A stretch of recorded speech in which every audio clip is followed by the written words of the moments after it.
Bismillahirrahmanirrahim. Assalamualaikum warahmatullahi wabarakatuh. Alhamdulillah, hadana kita kunna nahdiya billahi ta'ala. Asyhadu an la ilaha illallah wa anna muhammadan rasulullah.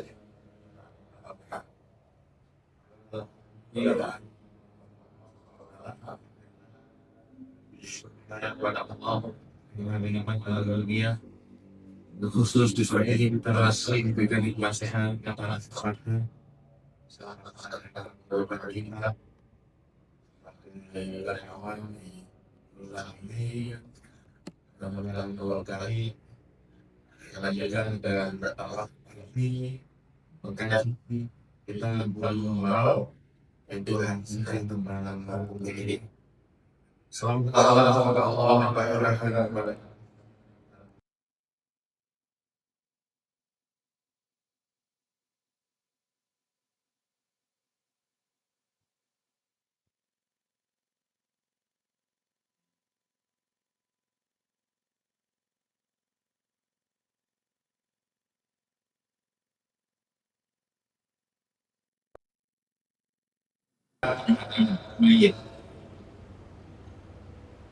Dari sahabat Abu Hurairah dari Nabi SAW bersabda, "Asri'u bil janazah."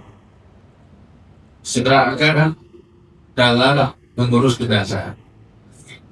Fa in taku sholihatan fahal kubtinulah.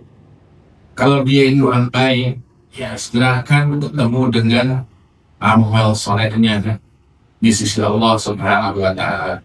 Wa in taku sawazalika fashal qata'unahu fan yatawikum. Hadis mutlaqun alaih. Kalau dia orang jahat, banyak dosa dia,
kita kan nggak usah.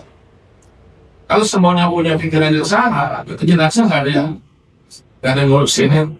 Makanya Rasulullah mengatakan, siapa yang menyaksikan jenazah muslim sejak 5 sampai dikafankan itu sholat ikut ke pemakaman, itu ada fakilah pahala kepada yang besar. Nanti ada hadis yaitu kiratani kajaga dua emas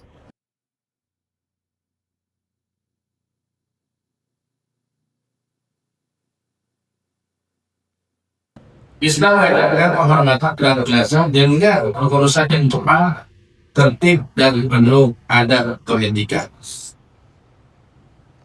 Dalam hadis yang berikutnya, "Fasyakirul janazah hatta yusalliya atau yusalla alaiha fala khufran." Siapa yang ikut mengurus jenazah sampai dia menyolatkan, maka baginya satu gunung. Waman syahida hatta tutwan prasuturatan. Kalau sampai ke pemakaman, ikut makamin itu dapat 2 gunung. Ya. Bila wabal terlalu ditanya Rasulullah, apa yang dimaksud dengan 2 gunung itu Rasulullah? Wala restul jabalainil azimi. Sebab 2 gunung yang besar itulah makna dan atas. Sekalipun ada yang maknanya adalah emas itu, bukan cuma gunung tapi emas semua. Karena disebut kata kiamatun. Kan kalau masuk di dunia kan ada, karena tugas anak aja dia. Jawab. Syarat ini pertama mengiringi jenazah, yang menghadiri sholat jenazahnya, mengantar jenazah ke pemakaman, kemudian menunggu hingga prosesi pemakaman selesai. Bukan cuma sampai makam pulang ya, tunggu sampai selesai ya. Makna sampai juga dalam bahasa adalah ukuran atau bagian. Namun dalam hati dia bukan ukuran berat, adalah melainkan ukuran pahala yang sangat besar. Mana 2 gunungnya? Yaitu 2 gunung. Betapa hebatnya pahala sisi Allah bagi orang yang mengikuti pemakaman jenazah seorang muslim. Hikmah menunggu hingga pemakaman selesai dalam hadis Imam Muslim, hingga diletakkan di dalam liang lahat. Jadi sampai diletakkan di liang lahat itu tuh, nah ini dianggap sudah batas yang terpenuhi. Ya. Mungkin dibentuk pemakaman yang dia nggak ada waktu langsung pamit ya kita pantau. Ya sampai ukurannya diletakkan di liang lahat. Hal ini mencerminkan kehormatan terakhir kepada saudara seiman, kesabaran dalam berbuat baik. Orang sudah pada pulang kita bersentap sertahan sampainya pemakaman. Yang ketiga adalah kepedulian terhadap keluarga yang ditinggalkan. Jadi kalau keluarganya mulia, bapak ini sahabat saya ada ikut memakamkan, kan dia jadi kuat secara batin. Yang kelima apa? Pahala dan soal mengikuti jenazah sambil pemakaman. Tentu ada alasan, ya, membantu memenuhi hak asal muslim atas muslim lainnya. Mengingatkan orang yang ikut dalam pemakaman pelanggar kematian. Dan yang ketiga menumbuhkan kasih sayang, persaudaraan, dan solidaritas di tengah masyarakat. Kalau di lingkungan saya dan saat ini itu urusan jenazah itu udah anggap semuanya. Nah, kita setiap bulan ada biaya sosial ya. Bahkan kalau sudah ada meninggal itu ya, ada konsumsi di tangan semuanya.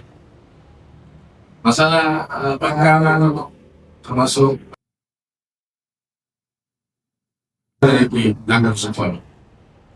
Ditambah nanti kalau mulai minta tasnya ketika ada bonus sepekan atau biasanya orang itu ya kita juga yang mengiyakan karena itu kan hak keluarga. Jadi enak kalau di kerohanian RW itu cuma 3 malam saja. Kalau ada request dari Sahibul Musibah, kami mau adakan 7 malam, ya nggak apa-apa, kita iakan juga ya. Itu kan isinya doa Pak, isinya apa? Doa itu nggak ada batas. Ketika orang itu meninggal kemudian meninggalkan orang yang masih hidup ya. Ini sangat penting untuk kita pahami. Kan memandikan sesaat, dikafani sesaat, disolati ya disolatkan sesaat juga. dimakamkan sesaat selesai sudah. Yang kelima apa? Doa. Doa itu sampai kita meninggal masih bisa berdoa untuk yang sudah pulang ke rahmatullah, ya. Makanya kalau kita melihat hadis Rasul, orang yang meninggal itu bagaikan orang yang tenggelam. Dia minta tolong ya dengan mengangkat tangannya begini, tolongin saya, tolongin saya. Ternyata cara menolong kata Nabi dengan doa kepadanya, mohon ampun kepadanya, ya. Hadis ini secara faidah atau manfaat yang bisa kita ambil, dianjurkan menghadiri sholat jenazah. Jangan cuma datang ngasih uang selawat, ya. Pergi langsung, tunggu aja sampai disalatkan. Atau hari ini bahkan lebih fleksibel, karena masyarakat kita nih mungkin ya kebanyakan pekerja ya, itu jenazahnya sudah dimandikan, sudah dikafankan, masih disemayamkan, diizinkan oleh keluarganya untuk siapa yang mau sholat duluan, kan nggak apa-apa, masih dapat kita satu qirat. Kalau cuma ngasih uang selawat langsung pergi kerja ya nggak dapat apa-apa, ya. Ya bahkan uang selawat itu kan tidak ada dalam hadis, sungguhnya nggak ada, ya. Itu mah adat kebiasaan orang Indonesia gitu, ya. Lebih utama mengiringi jenazah hingga selesai dimakamkan. Pahala mengurus jenazah sangat besar sekali. Hadis ini mendorong kaum muslimin untuk peduli terhadap saudaranya sehingga akhir hayat, ya. Menghadiri pemakaman menjadi sarana mengambil pelajaran tentang kematian dan mempersiapkan diri kita untuk akhirat kita. Riwayat Muslim menunjukkan bahwa pahala 2 qirat diperoleh setelah jenazah selesai diletakkan di liang lahat. Dalam lafaz Bukhari ada juga hadis ini, man tabi'a janazata muslimin imanan wa ihtisaban wa kana ma'u hatta yusalla 'alaiha wa yufraga fi dafniha fa innaha yarji bi qirataini kullu qiratin mislu Uhudin.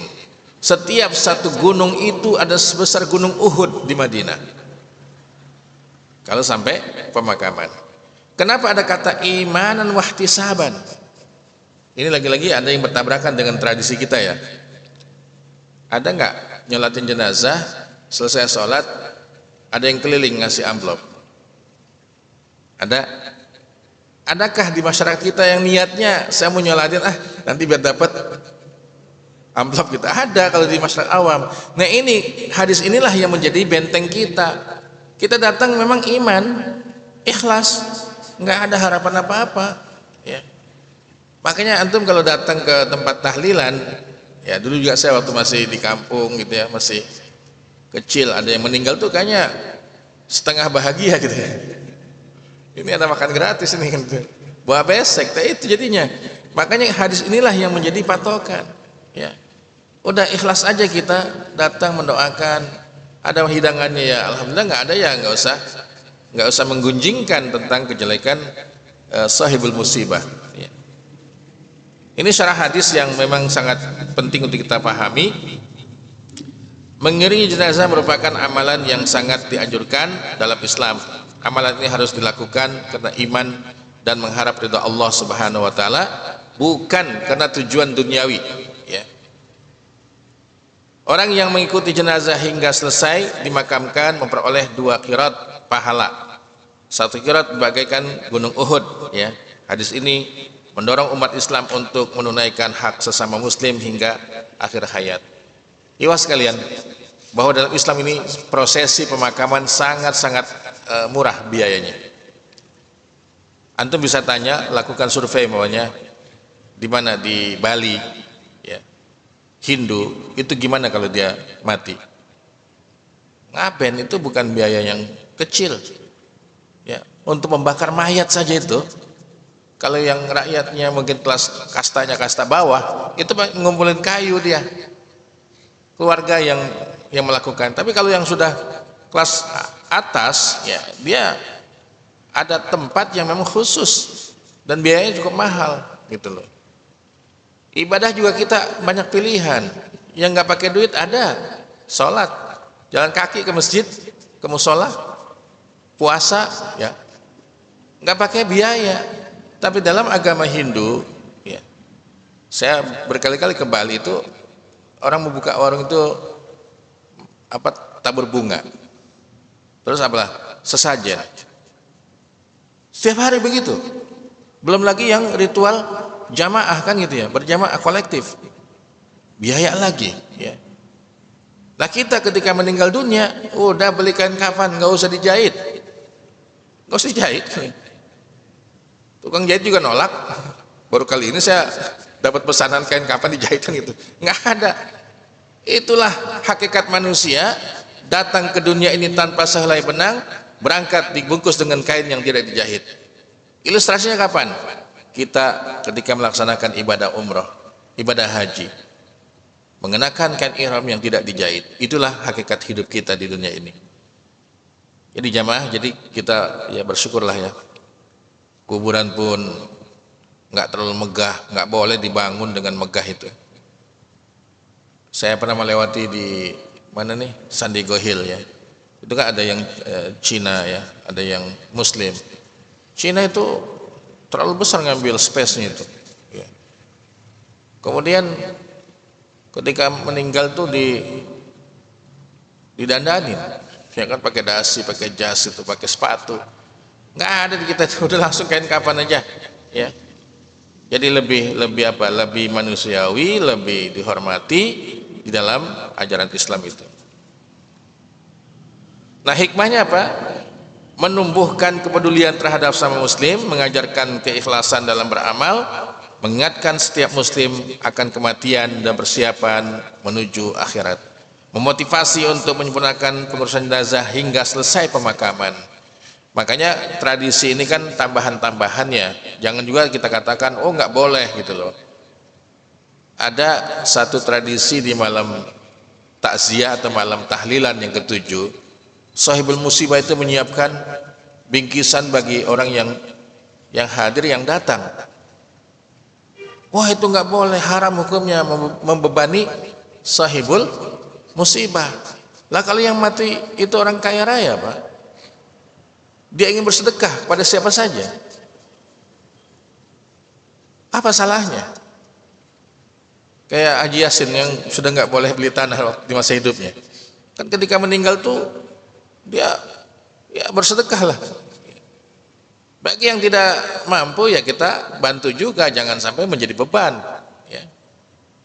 Nanti ada hadisnya ketika Ja'far bin Abi Thalib meninggal itu, Rasul perintahkan, hai para tetangga ya, isna'u ta'aman, bikin ayo hidangan li ali Ja'far, untuk keluarga siapa?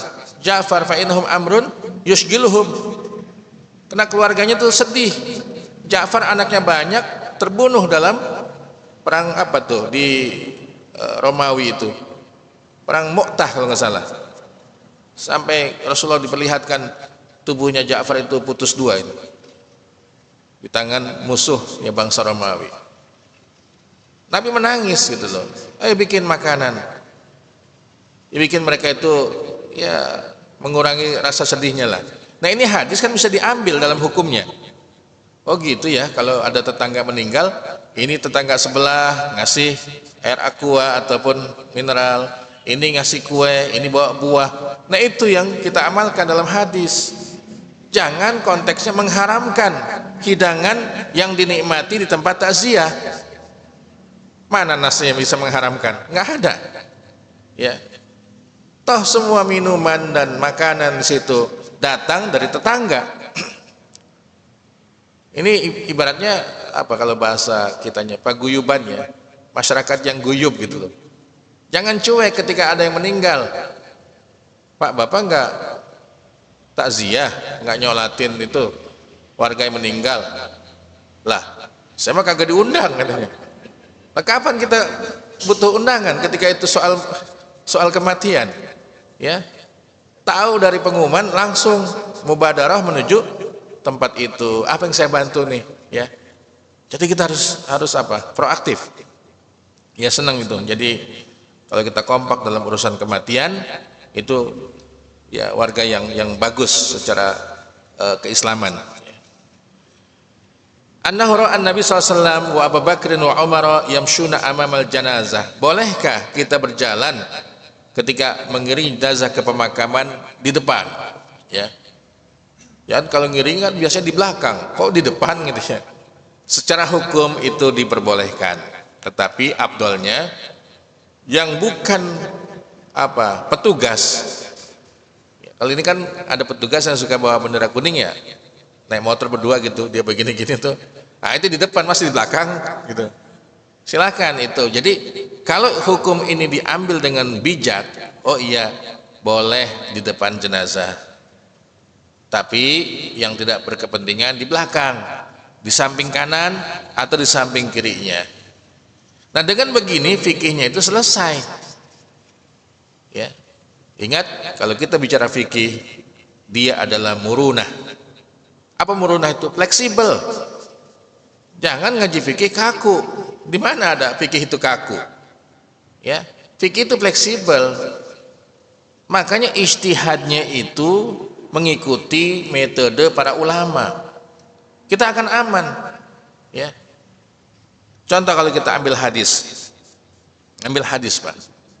Kemudian diterjemahkan ke dalam bahasa kita, bahasa Indonesia. Nggak mau dia menoleh syarah hadis itu, penjelasan apa di balik hadis tersebut, itu akan salah paham. Di masjid kami itu, masjidnya ada dua, ada yang Baitul Ma'mur, ada yang Masjid Kuba. Di depan itu saja ada kajian subuh. Saya bilang, kenapa ada shaf di depan ini kosong? Imam di sana, ya kan? Ini shaf pertama ada, shaf kedua karena ada tiang dikosongin, shaf ketiga baru ada lagi jamaah. Coba dikuatkan hadisnya, kalau itu sutrah kita, badan jamaah di depan, apa kata Rasulullah? Falyadnu ilaiha, mendekatlah kepada pembatas sholat. Kalau saya memahami fikihnya, ini dilengkap begini Pak, ini nggak nyambung sholat jamaahnya. Sama halnya antum sholat jamaah sendirian di belakang, ngikuti imam sampai salam, dihitung pada jamaah? Enggak. Antum ambil jamaah di depan, pinjem satu, temenin saya. Ya. Yang di depan juga harus paham fikihnya. Ketika dipegang tarik ke belakang, dia nahan badannya. Ini saya nggak ada temennya di belakang. Ya. Jadi fikih sholat jamaah juga ada di situ. Termasuk masalah hadis, jangan kita membaca teks hadisnya diterjemahkan ke dalam bahasa Indonesia dan dipahami sendiri, itu akan salah. Ya. Jadi sunahkan mengiring jenazah hingga ke pemakaman. Berjalan di depan jenazah adalah salah satu cara yang dicontohkan Nabi. Ada juga Rasulullah berjalan di depan. Kemudian berjalan depan, belakang atau di samping jenazah, semuanya diperbolehkan dalam pandangan kebanyakan ulama. Mengiring jenazah mengingatkan seorang muslim akan kematian dan kehidupan akhiratnya. Bagaimana dengan wanita? Nuhina an ittiba'il janaiz wa lam yu'zam alaina. Kata Ummu Atiyah, kami dilarang ikut mengantar jenazah, tetapi larangan itu tidak dikeraskan atas kami. Hadis muttafaqun alaih. Jadi larangan itu dengan catatan. Hari ini hadis kalau kita ambil teks apa adanya, ya. Semuanya di kita bertentangan. Ada nggak ibu-ibu ikut ke pemakaman? Banyak. Ya kan, ngikut kan? Nah, larangan ini apakah haram mutlak atau sebatas makruh saja hukumnya? Para ulama, kenapa ini dilarang untuk wanita? Sebab wanita itu air matanya cetek, kalau kata orang Bekasi mah ya. Air matanya cetek. Dikit-dikit nangis gitu ya, nangis kayak nggak ikhlas gitu. Itu yang dikhawatirkan. Kalau dia sudah kuat ya, sabar menerima cobaan, ikut nggak apa-apa. Yang kedua, tidak bikin fitnah ya, tampilannya udah kayak mau kondangan ya. Makanya ini banyak adat istiadat yang kita kadang nggak bisa benahi. Emang ada dalam hadis itu jenazah sebelum dimakamkan diangkat kerandanya, keluarganya lewat bawah, terus begitu lewat bawah? Nggak ada. Adakah ketika kita mendatangi jenazah itu dengan pakaian yang hitam-hitam semua? melambangkan apa Pak kalau pakaiannya hitam, baju hitam, celana hitam, ya kacamata hitam gitu ya? Sedih gitu? Nggak ada, nggak ada dalam Islam. Udah pakai baju koko putih aja, ya. Sehingga tidak dikondisikan dengan satu keadaan. Ya. Antum mau sambil kerja pakai seragam karyawan nggak apa-apa, orang gitu. Kenapa harus pakai simbol hitam gitu? Jadi tidak dikeraskan atas kami, yaitu tidak diharamkan mutlaknya. Nah kalau terpenuhi syaratnya ya boleh ibu-ibu juga ikut ke pemakaman. Hikmah hadis ini adalah Islam menjaga adab dan ketenangan dalam prosesi pemakaman. Wanita dianjurkan untuk tidak sering mengikuti pengantaran jenazah karena tugas laki-laki. Larangan dalam hadis ini dipahami oleh kebanyakan ulama sebagai larangan yang bersifat makruh, ya, bukan haram mutlak. Hadis ini menunjukkan bahwa memahami tingkat larangan dalam syariat Islam perlu memperhatikan penjelasan Nabi SAW dan pemahaman para sahabat. Itu penting, ya. Idza ra'aitumul janazah faqulu faman tabi'aha fala yajlis hatta tud'a, muttafaqun alaih. Bila kalian melihat jenazah maka berdirilah. Nih, ada ambulan nih Pak, kita lagi duduk pinggir jalan, ya, udah ada tulisannya mobil jenazah gitu ya. Wah berarti ada mayitnya di dalam kan gitu. Kita yang berada di pinggir jalan duduk, berdirilah. Sebagai apa? Bentuk penghormatan, ya. Bahkan di dalam kisah Rasulullah ketika sedang duduk di tepi jalan didampingi oleh sebagian sahabat, ada jenazah Yahudi yang digotong. Nabi berdiri itu. Sahabat ya taatlah karena nabinya mencontohkan, diikutin. Setelah lewat ditanya Rasulullah SAW, ya Rasulullah, bukankah engkau itu lebih mulia dari jenazah Yahudi yang tidak beriman pada Allah Subhanahu Wa Taala? Apa kata Nabi? Alaysa huwa nafsun, bukankah dia juga seorang manusia? Bala ya Rasulullah, likulli nafsin makanatuha fil Islam. Setiap jiwa manusia itu punya kehormatan dalam Islam, ya. Jadi hadis ini sangat penting.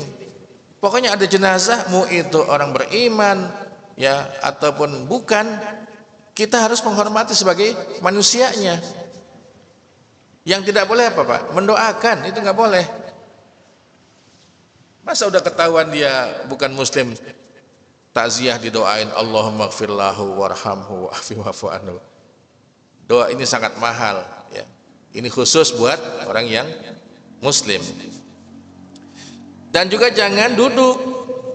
Kalau kita nganterin jenazah jangan duduk dulu sampai diletakkan, ya, di tanah berandanya itu, ya. Kerandanya diletakkan tanah baru kita duduk gitu. Nah ini banyak hal-hal yang harus dikoreksi, ya. Bahkan ada yang komitmen kalau masuk ke area pemakaman mereka itu lepas sandal, ya, itu bagian sunnah juga, ya, bagian sunnah juga, bukan tujuan untuk mengelabui malaikat, ya. Kan ada hadisnya tuh ketika yang mengantarkan berbalik, ya, si mayit itu mendengar beraduknya sendal dengan telapak kaki. Ya, berarti mereka itu dikuburkan bukan berarti itu alam kematian. Mereka adalah hidup hanya dibatasi dengan barzah, ya, dengan barzah. Memang kalau dengan keimanan, ya sekalian, ini unik. Kenapa kita harus segera memakamkan jenazah itu? Karena hakikatnya itu yang tahu itu selain kita manusia. Jin, setan tahu tuh keadaan hakikat mayit itu kayak apa, gimana dia berontaknya itu, saya mau dibawa kemana, saya mau dibawa kemana. Nah kalau orang baik, ayo cepetan, amal solehku sudah menunggu di sana. Dan kisah-kisah ini dicolong oleh siapa? Oleh jin dan setan. Rasulullah mengabarkan hal itu. Bahkan binatang dengan instingnya dia tahu hakikat mayit itu. Makanya kadang-kadang ada ayam itu lagi nyari makan di dekat kuburan, tiba-tiba dia kabur gitu kan. Dia tahu hakikat alam kubur itu kayak apa. Kambing juga kadang bisa tahu, ya. yang dibatasi pengetahuan itu hanya manusia kita ini, ya. Dan kita nggak perlu tahu Pak, kalau tahu mah mungkin jenazah ditinggalin kali.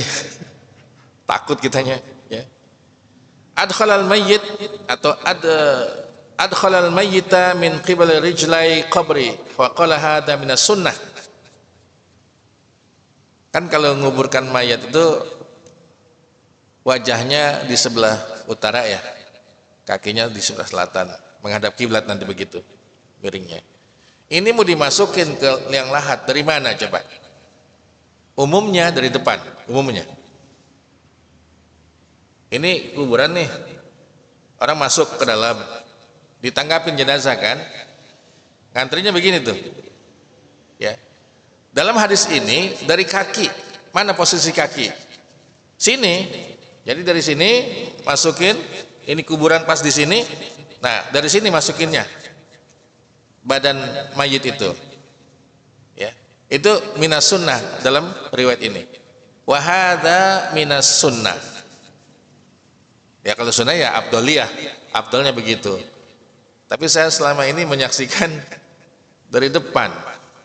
Karena yang bertiga di bawah itu langsung megang gitu. Mestinya satu-satu.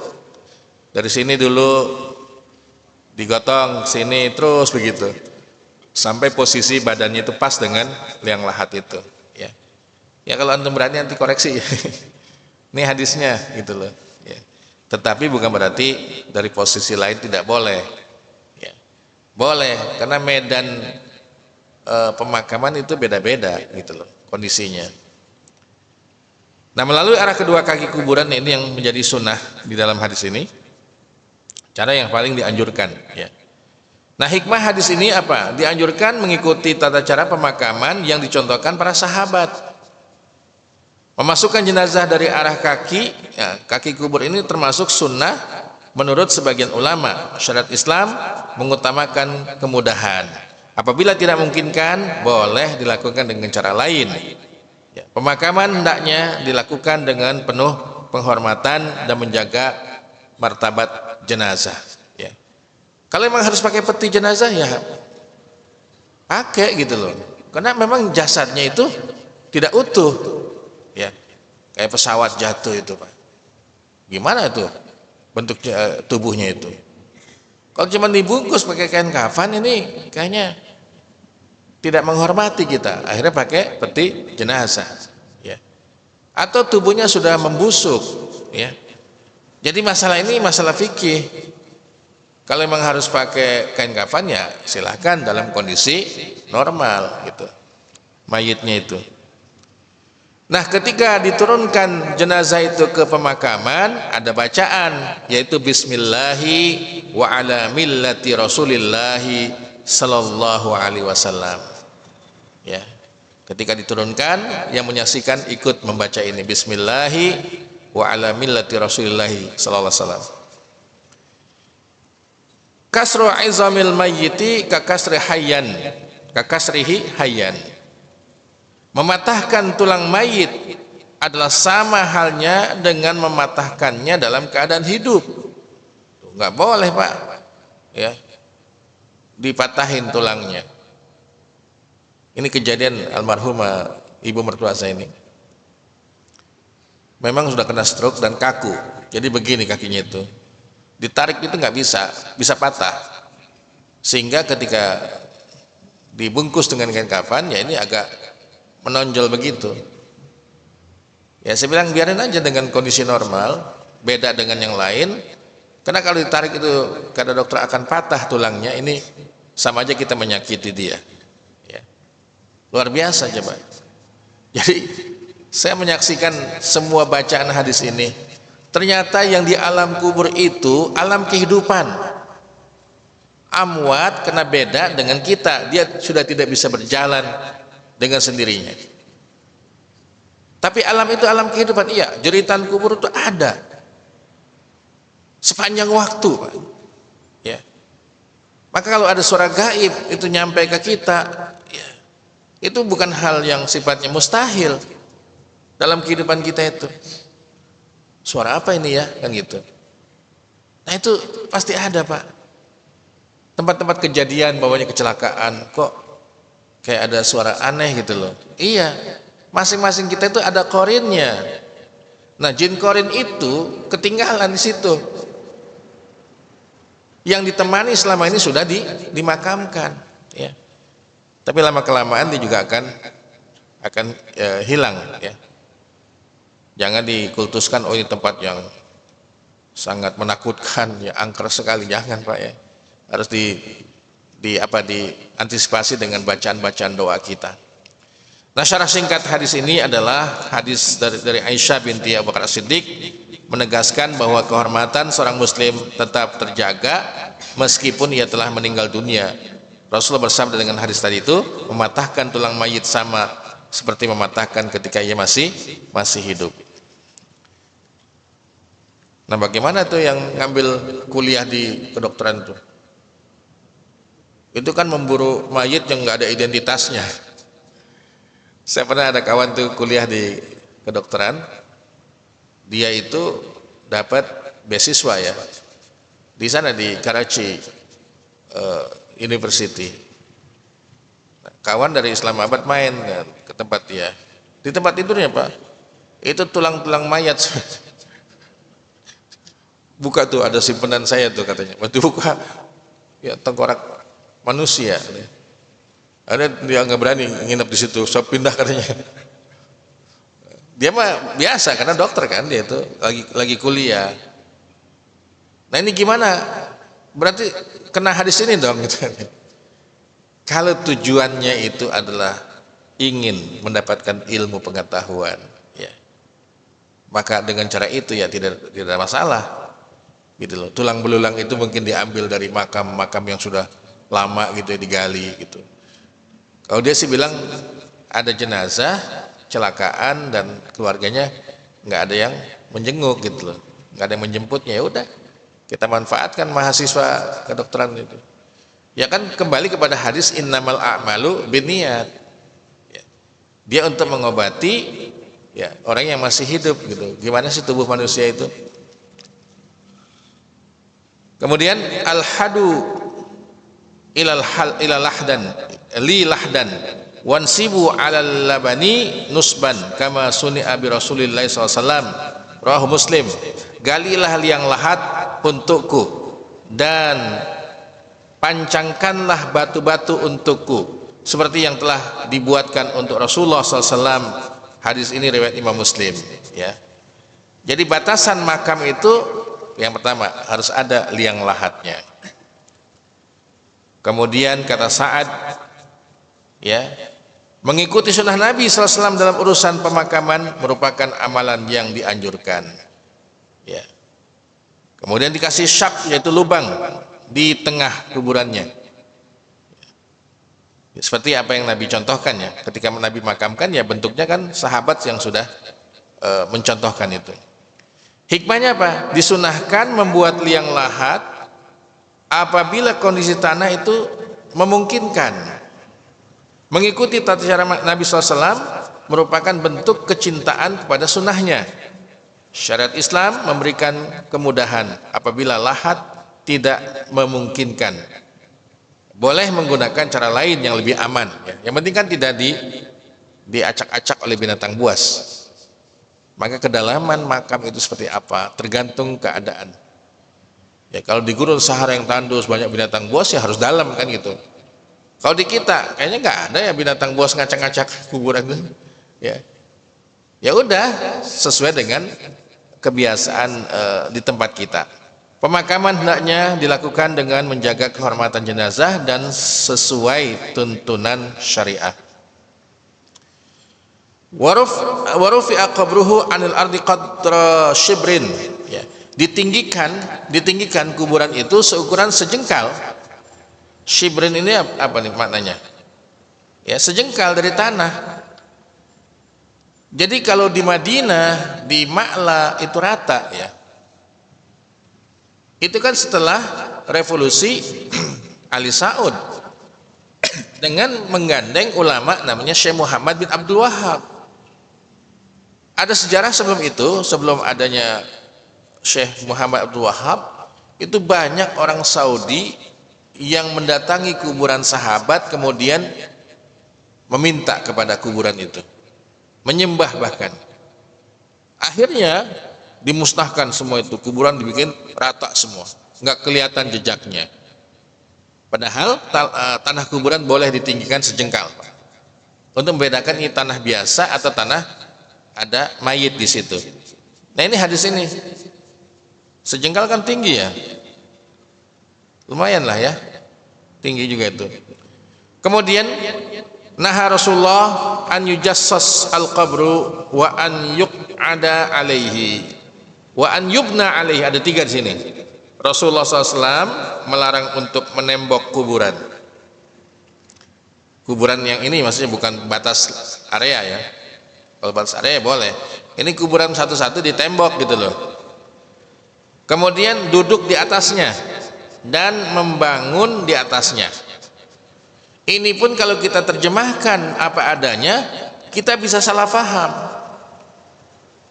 Ketika ada seorang ulama di Bekasi, Kiai Nur Ali, Anda kalau datang ke pemakamannya di Pondok Pesantren At-Taqwa Putri ya, itu ada bangunan, ada atap gitu loh, ya, ada atap. Nah gimana? Apakah termasuk kena larangan hadis ini? Ya. Kita lihat syarahnya. Larangan menembok atau mengapur kuburan. Dikasih kapur gitu, ditembok, dibatasin. Namanya at-tadsis, ya, tadsis al-qabri. Pada asalnya berarti melapisi kuburan dengan kafur atau plester agar tampak indah dan kokoh. Ulama kemudian memasukkan bentuk-bentuk penghiasan serupa seperti melapisi dengan semen atau marmer jika tujuannya adalah memperindah dan membanggakan kuburan, itu tidak boleh ya. Makanya ini kembali kepada innamal a'malu binniyat. Kalau saya ya sifatnya untuk menjaga jangan sampai mungkin longsor gitu ya, nah, itu masih diperbolehkan kalau niatnya untuk itu, bukan untuk berbangga-bangga Pak ya.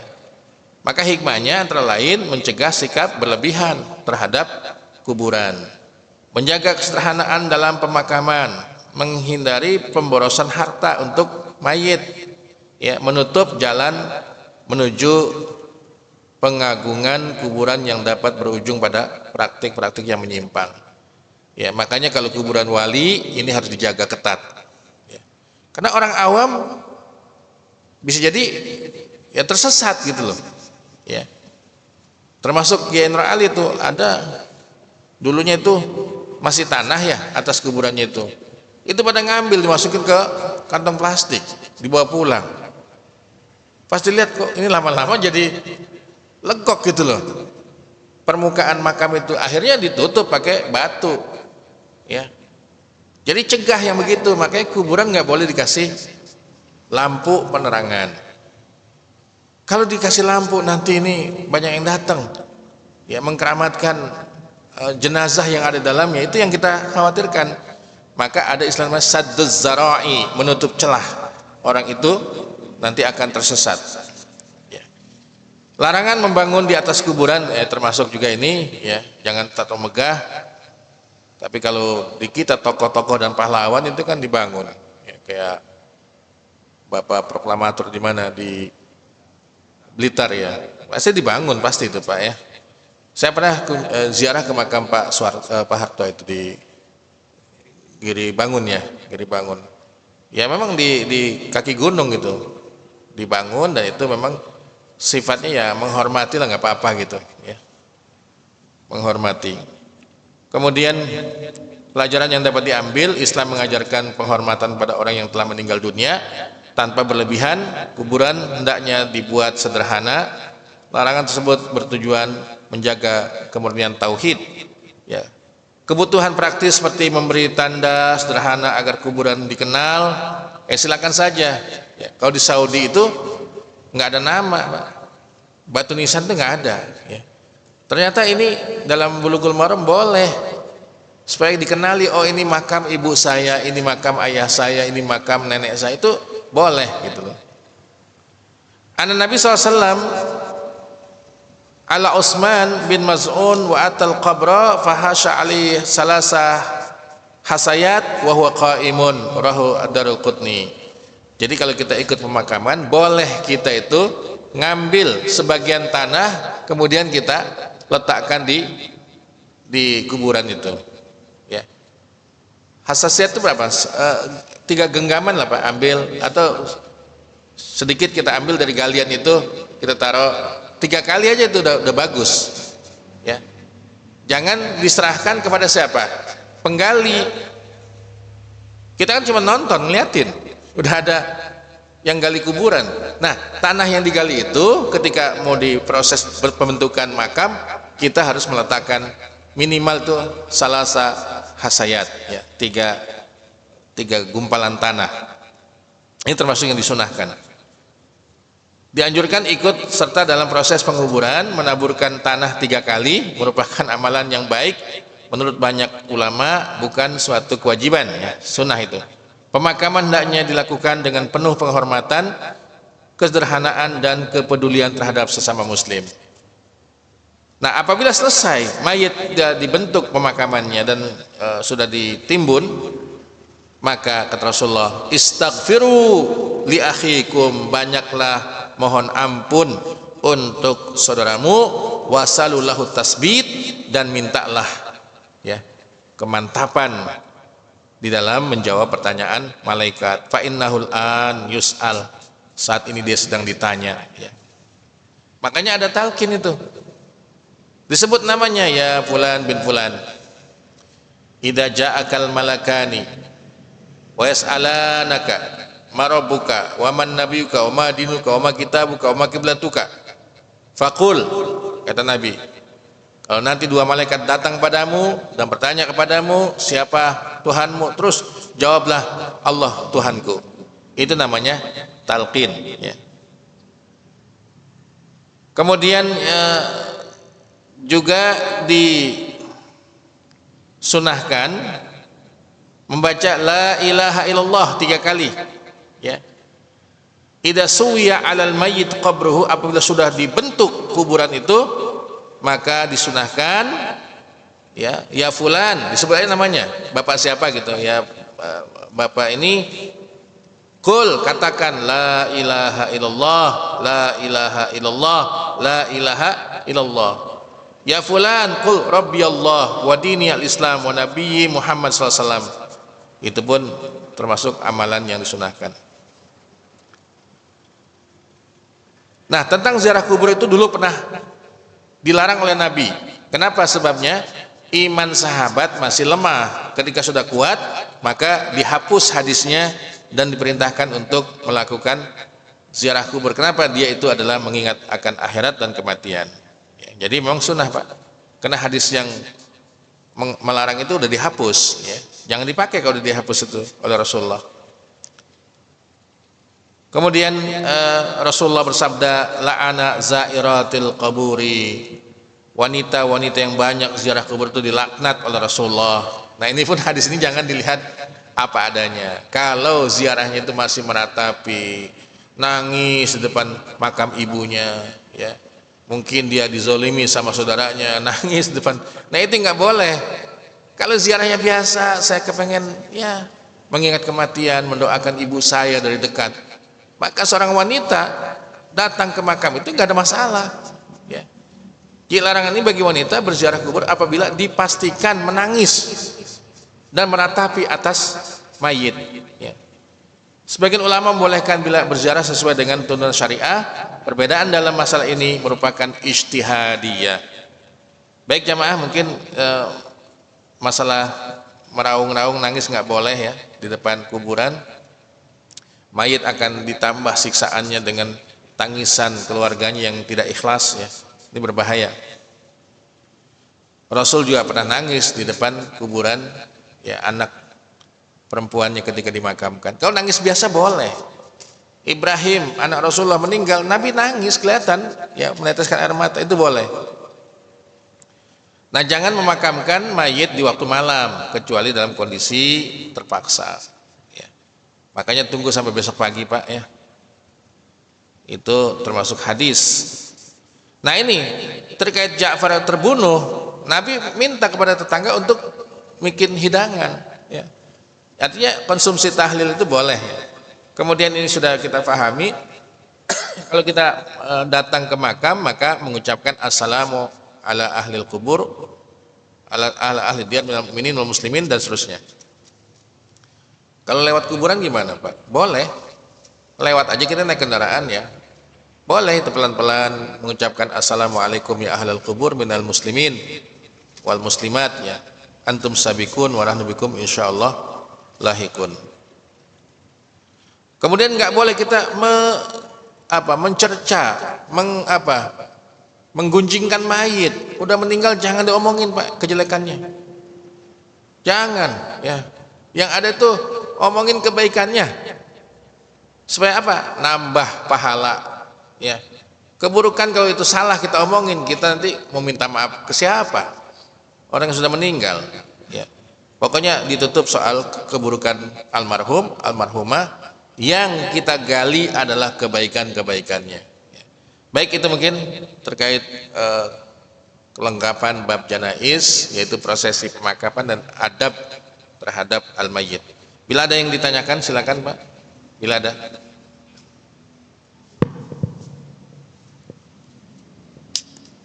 Assalamualaikum warahmatullahi wabarakatuh. Ya, Assalamualaikum. Pak Ustadz mau bertanya, kalau di kita itu kan banyak yang pakai kijing ya Pak ya? Kijing, pakai kijing, makamnya pakai kijing, nisan, yang kotakan batu, yang keliling itu Pak. Iya, iya. Ya karena emang tujuannya salah satunya biar nggak longsor gitu. Iya. Karena kan tadi hadisnya kan nggak boleh lebih dari sejengkal gitu kan, tanahnya. Nah kalau kijing itu kan apalagi di kepalanya kan, di nisanya ada namanya, wafat tanggal berapa, itu kan lebih dari sekilan. Nah kalau itu seperti apa? Kemudian kalau kan ada diperintahkan kalau mayit itu segera dimakamkan ya Pak. Nah kalau tadi kan kata Pak Ustadz kalau malam Jangan ya. ya baiknya esok pagi gitu. Karena Iya. waktu itu almarhum bapak saya juga malam-malam tuh Pak, jadi buru-buru langsung di. Iya. Terus apa lagi? Iya. Dua dulu deh Pak, lupa. Baik, jazakumullah. Ada lagi? Ya, assalamualaikum warahmatullahi wabarakatuh. Assalamualaikum. Mau menanyakan terkait yang masjid yang ada kuburannya Pak Ustadz. Masjid ya. Itu saja. Ya, biasanya kan mohon maaf, mungkin kalau ada misalnya ada orang yang dalam tanda kutip Nggak boleh dia sholat. punya masjid itu, akhirnya karena dia punya bangun masjid itu, jadi ya udahlah, gimana kita makamin aja jenazahnya dekat masjid, dalam mungkin ada hal-hal yang mereka inginkan biar supaya orang lihat makam itu jadi ingat almarhum atau seperti apa gitu kan. Cuma kan ada yang hadis juga kan, kalau ada beberapa sekarang yang lain kan kalau ada makam deket masjid itu mereka nggak mau sholat. Nggak mau sholat, ya, karena kan harus ada batasnya jelas. Mana beberapa orang ada, saya makamin ayah saya nih karena ini masjid ini yang bangun ayah saya, itu kan seperti itu. Jadi seperti kayak ada mungkin niatnya baik, tapi kita nggak tahu kan ya seperti apa, seperti itu sih. Jadi akhirnya jadi seperti itu, jadi apa namanya, kontroversi ya. Iya. Masih. Baik, jazakallah khairan.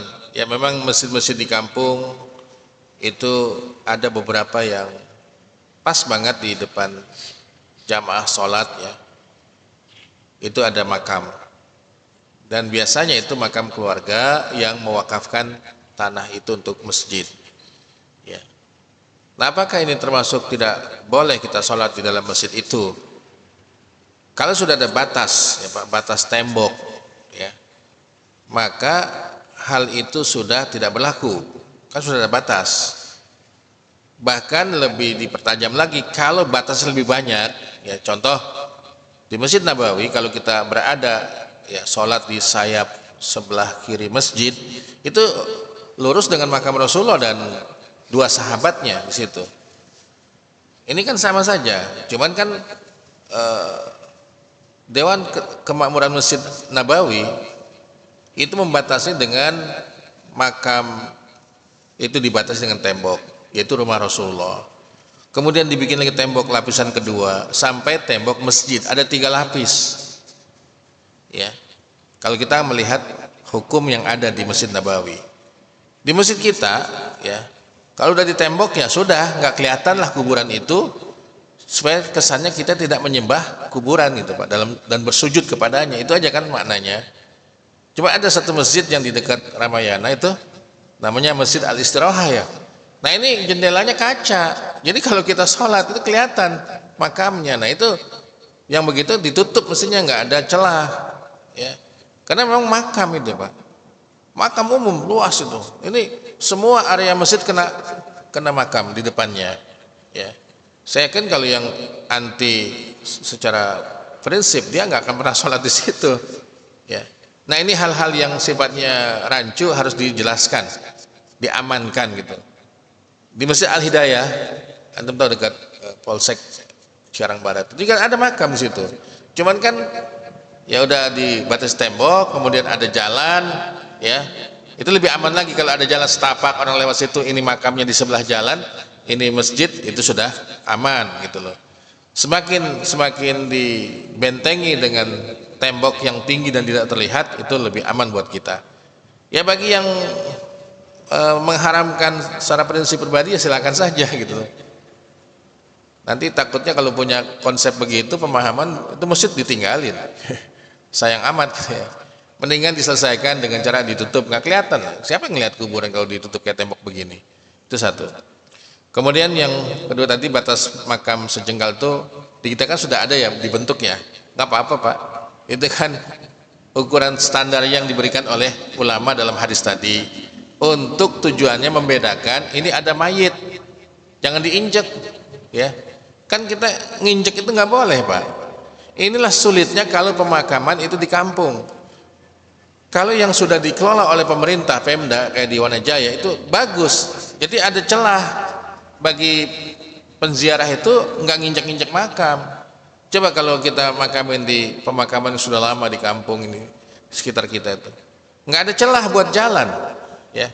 Padahal dalam hadis nggak boleh nginjek gitu loh. Nah ini tujuannya itu apa? Lebih tinggi nggak apa-apa, yang penting tidak kesan itu bermewah-mewah, ya. Bahkan di kita nih banyak inovasinya Pak, udah dipakai marmer gitu ya, ada tulisannya kullu nafsin za'iqatul maut gitu, ayat itu, ada ayat kursi, ya nggak boleh Pak sungguhnya itu. Apakah ada pengaruh terhadap mayit kalau ditulis di batu nisannya? Enggak. Yang ada itu anaknya datang baca di depan makam itu, ya. Kalau itu dijadikan pengganti Pak bacaan kita sebagai orang yang hidup, ya pasti kita akan bikin kaligrafi yang paling bagus. Ayatnya ayat Quran yang ditulis di situ, ya itu nggak ada kaitannya. Yang ada itu lisan yang membaca. Kemudian termasuk memakamkan di waktu malam, karena ini memang ya ada hadisnya, teks kita lebih apa Pak, lebih menjaga lah ya. Malam itu memang waktu yang tidak apa melibatkan orang banyak gitu loh, orang lagi istirahat gitu ya. Kan bagusnya mayit itu disolatin dengan jamaah yang banyak. Kapan banyak itu? Siang gitu loh. Makanya kalau jam 12 malam dia meninggal, ya tunggu sampai besok aja, ya. Saya juga pernah nungguin jenazah bapak mertua itu semalaman Pak, sampai jam 10. Ya kita udah lelah gitu kan proses di rumah sakit. Akhirnya udah di sini ayo kita ngaji. Anak-anaknya pada baca Quran sampai pagi itu gantian, ya. Besok subuh selesai dimandikan semuanya, proses itu selesai dibawa ke masjid habis subuh. Kan banyak yang nyolatin, tujuannya itu kalau malam ya mengganggu istirahat ya masyarakat di situ. Itu saja mungkin yang menjadi jawaban, ya, sebisa mungkin menyesuaikan lah, ya. Baik, kita cukupkan karena waktu maghrib sudah masuk. Kita tutup dengan doa kafaratul majlis. Subhanallahi bihamdika asyhadu an la ilaha illa anta astaghfiruka wa atubu ilaik. Wal afa minkum. Assalamualaikum warahmatullahi wabarakatuh.